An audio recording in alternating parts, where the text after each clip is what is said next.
Hey everyone, and welcome back to the news. So yeah, this week's been a bit of a journey. So much has went on the back end with the channel that, I mean, this week, even of all weeks, like I've barely had a chance to touch WoW, but still, what a damn week. I mean, come on, my gearing guide was instantly shredded by people getting 395 gear in their Mythic Plus chest based off their Legion progress. The PvP season was full on shut down right as it started, though of course it's back now, but the gear rewarding like UI is a bit bugged and has loads of confusion.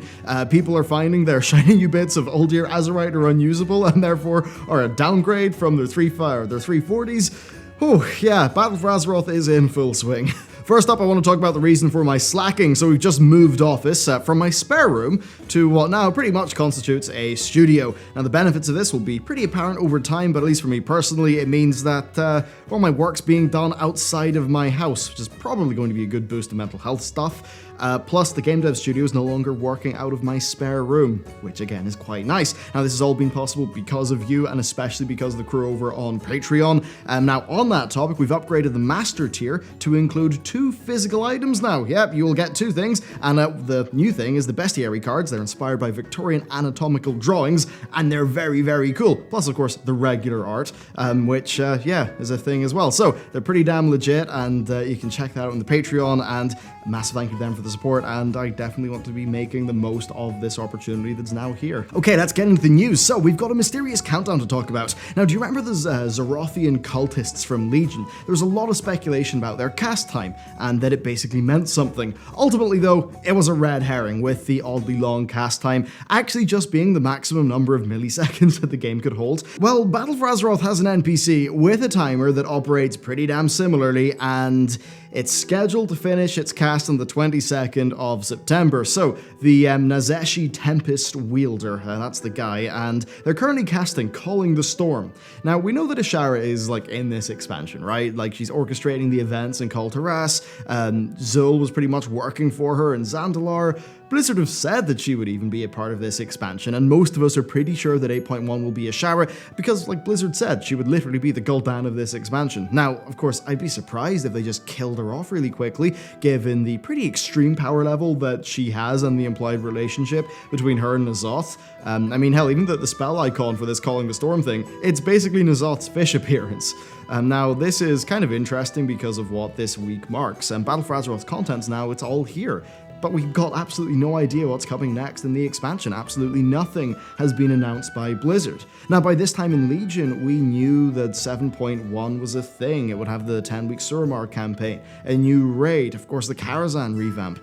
Now, that patch hit the PTR on the 14th of September, which was just 2 weeks after Legion launched. It then released on the 25th of October, which was a mere 56 days after the expansion launched. Now, if 8.1 was to release 56 days after the BFA launch date, then it would be on the 9th of October, which is just over a month away. Now, seeing as it has not hit the PTR yet, and the Blizzard have said that 7.1 probably was a bit too fast out of the gate, it's unlikely that the patch will be that soon for 8.1. I'd imagine it'll maybe be late October or early November. I don't really think they can stretch things out too much, to be honest. For whatever reason, I found Battle for Azeroth to be kind of flat and underwhelming at endgame.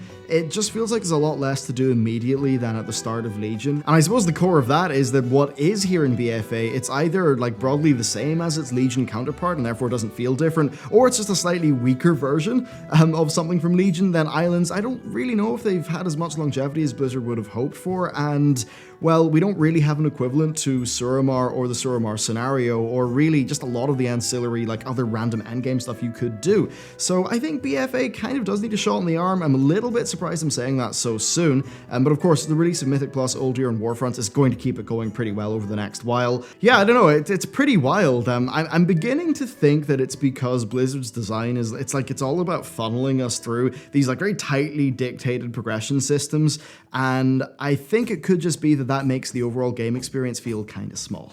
Next, let's talk about the big mistake. So I checked my phone on Tuesday night, and I kind of just started chuckling. For whatever reason, just having a disaster of this scale, but one that was so simple in nature, was just funny. You might be wondering what happened. Well, the Mythic Plus chest had quite the memory, because you got rewards based on your Legion progress. This meant that people popped it open to find a torrent of really powerful gear right on the release day of the new raid.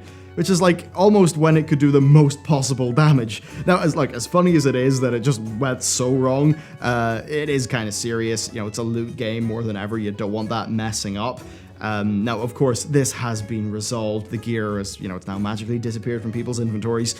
So the balance of the game is saved. It doesn't exactly reflect well on Blizzard, though. It's a massive games company who released something that, as an example, they released something so unbalanced it had to be buffed by 1,000% with the Arms Mastery. Even now, the PvP reward UI is bugged out, which has led to some people flipping out, thinking they're only getting one bit of spec-locked 280 gear instead of a 345 of their choice.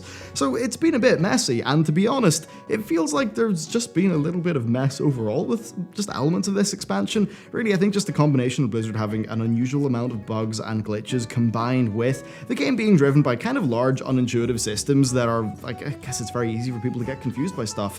Now, as for moving on from this, I think maybe it's a solid indicator that Blizzard need to update their quality control process internally somewhat, just given the last few months. I've got no idea how they would do that, and it's just, their current blip rate is enough to create a community perception that I think is not good for Blizzard. Now, of course, we've got to acknowledge that bugs are the exception, not the norm, and when you think about the tens of thousands of things that could go wrong, sure, we get a few, and sometimes they can be bad ones like this, but for the most part, it's a pretty decent situation. But next, let's just talk about the new content, enough of the bugs. So, we just got a massive wave of new content in the game. Warfronts are in, though none of us have actually done them because they're not available, because everyone's waiting in the bar to fill up. So instead, we're limited to the world content and the turn-ins. The world content is, it's pretty toothless. It seems to be less driven by a desire to create fun gameplay and more just by a desire of, placing rewards somewhere to give people a reason to do something every week. It's such a carrot and stick. Anyway, good luck getting your world boss bonus rolls, I suppose. Now, on the Horde side, at least as I write this, we're getting just a surge of artifact power because of all of those hand-in quests. Though, of course, the professional ones are pretty expensive at this stage, but still, it's a lot of AP. Now, as for the Warfronts themselves, well, I think that they are fun enough to do once per week. I probably won't be doing them too much past that, and part of the reason is that I'm the type of player who would, I'd have a lot of fun in optimizing that and trying to, win it as good as I could. For similar enough reasons to how I'd enjoy, say, executing a build order in StarCraft 2. Now, that's only really possible with a full guild group, and I don't think that gameplay can happen when pugging. But that said, if you can do these with a guild, just do. Seriously, doing this with your raid team and being able to delegate players to certain tasks and really get the most out of the team play that's possible in Warfronts, doing that will just give you so much more of an enjoyable experience of everyone's working together rather than just a random collection of pugs rambling about until they accidentally stumble across the finish line. And that's not all, though, of course. The rest of the major PvE and PvP content is out. So, normal and heroic Uldir are out. They have been cleared. I'm reading interesting reactions in regards to difficulty. I'm kind of hesitant to say anything myself because I've not done it yet, but definitely interesting thoughts coming from, say, Asmongold. I know that me and him have had a pretty similar opinion on some of this raid design stuff since we first talked about it in WoD, so I'm keen to see how that goes. At the very least, though, I think it's great in the visual front, and I'm fairly sure I'll enjoy my time in it. Now, Mythic Plus is, of course, back. It gives us really our first look into how that feature is going to work with dungeons that are fully designed for it.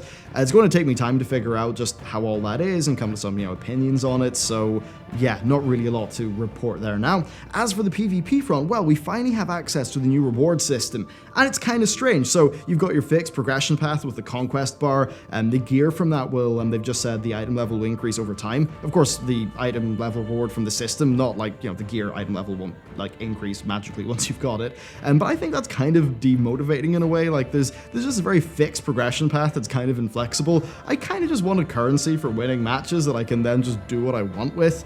I don't know, I think player freedom is not as terrifying as you think it is, Blizzard, and I think you're going to eat your own game alive if you keep on doing what you're doing. As for the weekly chests, well, they work a bit like with Mythic Plus, just that they are, of course, based off your maximum rating for the week, and Blizzard have shared a table of the item level rewards that you will get from it on their social media. Interestingly, though, this chest is another weekly shot of Azerite gear. Now, Azerite gear is something that's quite limited at endgame, so I'm going to be super interested to see what raiders will be doing with PvP, but still, I've got no idea if like the PvP Azerite gear is any good, but yeah, I mean, at least it should have a high weapon drop chance. And of course, good item level weapons, they're definitely in demand. Now, on the topic of weapons, you can pick up a 345 weapon for 500 conquest, which really isn't that much. Just do like 1 or 2 battlegrounds a day, or grab a guildmate and knock out a stack of 2v2s, and you'll get a nice weapon. So there you go, that's really the content of BFA for the foreseeable future. Though, to be honest, I don't think we'll have to wait too long until we find out what's next. I think we'll get some sort of announcement or news before BlizzCon for sure. Next up, let's just take a bit of a detour to, well, the WoW development book AMA. Basically, one of the level designers from way back in the day, like way back at the very beginning, he is doing a book through Kickstarter, and as a part of that, he did an AMA that's touched on some pretty interesting topics. Now, many of you have heard me talk about the Dragon Isles. It's an area that hasn't really been talked about, but well, we've all kind of known it was in the works. Well, John actually worked on it. Now, the design that he talks about sounds really cool, but really it ran into a few problems. First, while it may have looked cool, it didn't really play that well. And second, at the time, basically World of Warcraft did not need any more content. Now, I guess that's an interesting observation that might link up with how they kind of deviated from their original plan from like way back, which had the game originally trying to cover Outland and Northrend in like its initial sort of release or iteration. Now, I'm assuming it would have been a far smaller version of Outland and Northrend, but it's definitely interesting to see how the scope changed over time. I think almost certainly to the benefit of the finished product. Games often start up really big in concept, and then for the execution, they need to be chopped down, and for very good reason. Now, the design of like the centerpiece of the Dragon Isles, that actually lives on in the Temple of Storms in Stormsong Valley, and you know what, I actually wouldn't be surprised if they ended up doing the Dragon Isles for something in the game at some stage anyway. Now, he also talked about how quests initially had a far smaller role in the game, and that they weren't really intended as a way to level. Now, that's a design that would have been more fitting with the way that MMORPGs were way back in the day, and it does seem like, of course, the directed questing experience is what made World of Warcraft accessible for players at the time. But that said, you know, something that could be lost with that is a bit of a sandbox, like the living world feel of many older MMORPGs like EverQuest, and old WoW is definitely a lot more freeform than current WoW, or at least it had less of a tightly refined and directed design. So I guess it's kind of sticking with my running commentary for the last few weeks and months. I think the Blizzard are maybe diving too heavily into big systems that direct the player experience to the point where they kind of risk damaging the most unique part of World of Warcraft, which is that it's a really big world with a lot of people in it. Next, John also mentioned that he liked the idea of guild castles, kind of loved it, and now it doesn't seem like it was a serious plan, but I just want to point out, I really like that, and Blizzard actually said that they held back from doing guild garrisons because they were worried that basically the officer corps of a guild would make all the decisions, which, I mean, that's fine, it's a valid point, but I don't think they need to be worried about that because players join a guild knowing that the guild has leadership and ranks, so that's control that they're willing to give away in return for a sense of stability and community. Now, being able to celebrate a guild community's achievements through a guild garrison or a guild castle, that would be really cool, even if it did just act as a shared e-peen stick with a small smattering of gameplay for you and your friends. So yeah, I'd recommend if you found that interesting to check out the AMA as well as the articles that Wowhead are releasing in collaboration with John, and of course the Kickstarter itself. And as for the book, yeah, you're damn right I'm going to get my hands on that as soon as I possibly can because it seems fascinating. So there we have it, a pretty big week for Battle for Azeroth in many ways. Actually, this is the full release of the expansion pretty much, and these are the systems that we are going to be engaging with over the next few months. So with that, I really want to hear what you think about this expansion. I mean, like really, I am craving other people's opinions right now. I've done a bunch of polls and questioning on Twitter, and the results, they've been interesting to say the very least, and that's a topic for another day, but I just want to listen, so please let me know what you think about the expansion. And yeah, just to round off the video, thank you to you for watching, a massive thank you to everyone over on Patreon for supporting the channel, and of course the Master Tier has just been upgraded with the new Bestiary cards, which go alongside the art that's already on that tier. It's been pretty cool. The more successful that tier has got, the more that we're able to put new things in it and build it out and sort of give it more value, which has been super fun. So you can check that stuff out. Thank you very much for watching, and I will see you next time.